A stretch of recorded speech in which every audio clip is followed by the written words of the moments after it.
Welcome back to Pelangi 21. Today I will show you a 2023 American comedy drama film titled Good Grief. Mark and Oliver is the perfect couple who host extravagant Christmas parties.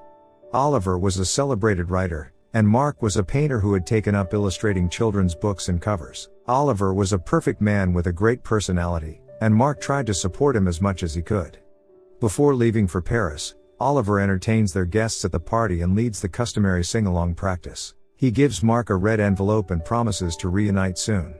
Mark doesn't know that will be the last time he sees Oliver. Mark lost Oliver in an accident, and it took him months to adjust to the idea that his husband wasn't by his side anymore. Sometimes he can still remember memories of himself with Oliver. His best friends, Sophie and Thomas, help him heal. They stay by his side all along and encourage him to step out of his house and carry on with life. Later, Sophie reveals that she broke up with Terrence after he proposed to her. She says she refuses to be caught up in the system, and refuses to talk about it any further. Oliver refuses to go out, because he plans to read Oliver's Christmas card, 1 year after his death. Sophie and Thomas support him to move on. When Mark is alone, he opens the Christmas card from Oliver, and it's not a love letter, but a confession. Oliver admitted that he was seeing someone else outside their marriage, and he wanted to explore their relationship. Oliver wanted to familiarize Mark with the idea before discussing the matter in person.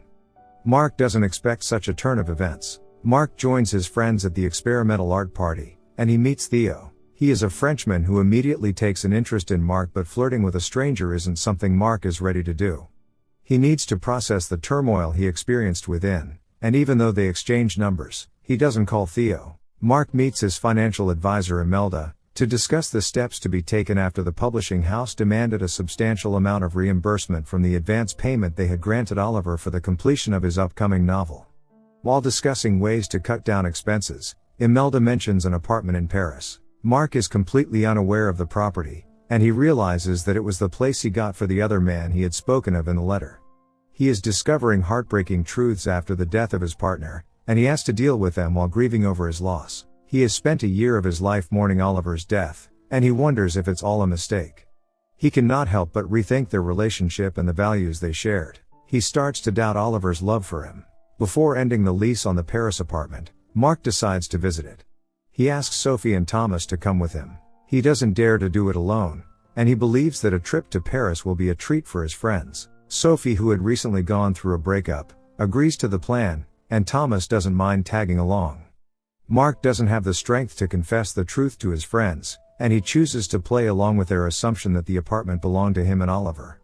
Mark finds more evidence of Oliver's alternate life upon entering his bedroom. He had left a Christmas gift for his boyfriend Luca, and it broke Mark's heart.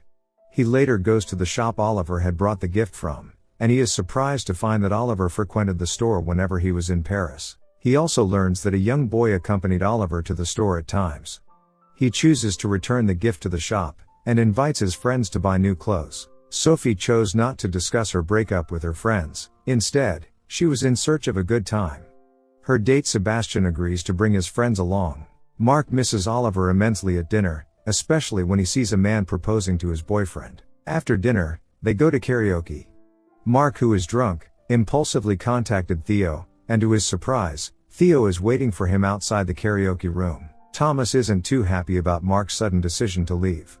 Mark and Theo instantly connect. After coming to Paris, Mark feels exceptionally lonely, and he appreciates Theo's company. Mark admits that after his mother's death, he focused entirely on his marriage to cope with the loss.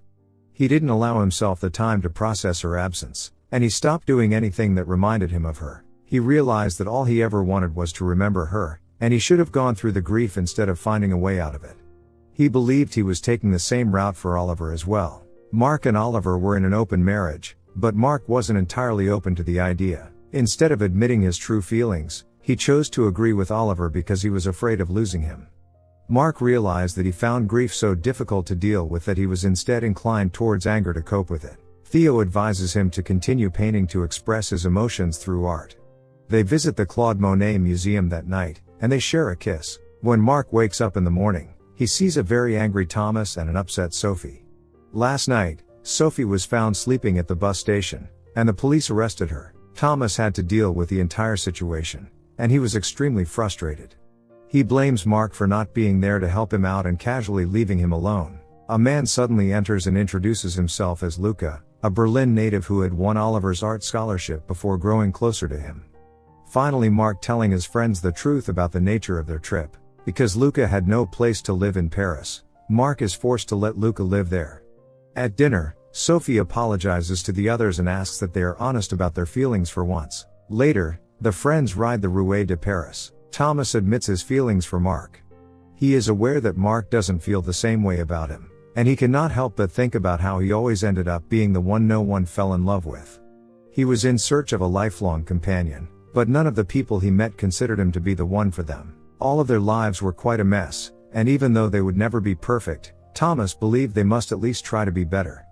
Sophie confesses that it was Terence who broke up with her. He wanted to marry her, but she could never give him that assurance. She was always searching for the next best thing without realizing the importance of having someone willing to live through the worst days together. In one way or another, all three friends take back a life lesson from their Paris trip. Sophie and Thomas depart for London. Luca apologizes to Mark and tells him that Oliver had no intention of leaving him, and Mark sees Theo one last time. After returning to London, Mark decides to sell Oliver's house and spend time alone painting. Instead of running away from grief, he wants to take the time to appreciate Oliver through his art. After realization struck Sophie, she and Terence decide to give their relationship another chance. The next Christmas, Sophie is engaged to Terence, and Thomas brings his new boyfriend to Mark's art exhibition. He finally seems to have found someone willing to hold his hands, even through the worst. Mark's portraits, including ones of himself, Sophie, Thomas, Oliver, and Theo, are featured in a gallery, as Mark is finally in a place of acceptance. Good Grief is a film about friendship and acceptance. Mark chose to distract himself from the pain of his mother's death by marrying a charming, wealthy, older man.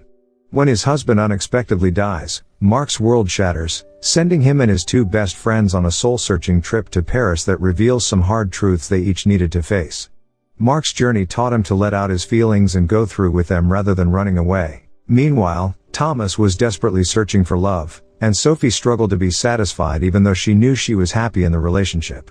The film has a raw look at how friendships experience ups and downs and the sadness it causes. Having good friends who are honest with you is truly invaluable. This film is also a complicated love story. Mark still loves Oliver even though Oliver hurt him.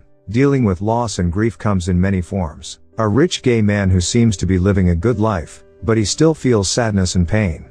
Finding out that the person you trust most is hiding a secret from you feels like a betrayal. I could see promise in this storyline, but it just didn't work out well, and I wasn't completely satisfied with any aspect of the character development, and most of the characters in this film are unlikable. Even though it felt right at times, it was a bit bland overall, and didn't drag me into the story. The idea is strong because it's different, and perhaps even innovative, to try to put sadness at the center of a film, but it takes a little digging and fleshing out to make this work. I didn't feel any real spark between Mark and Oliver at the beginning of the film, let alone when he met Theo in Paris.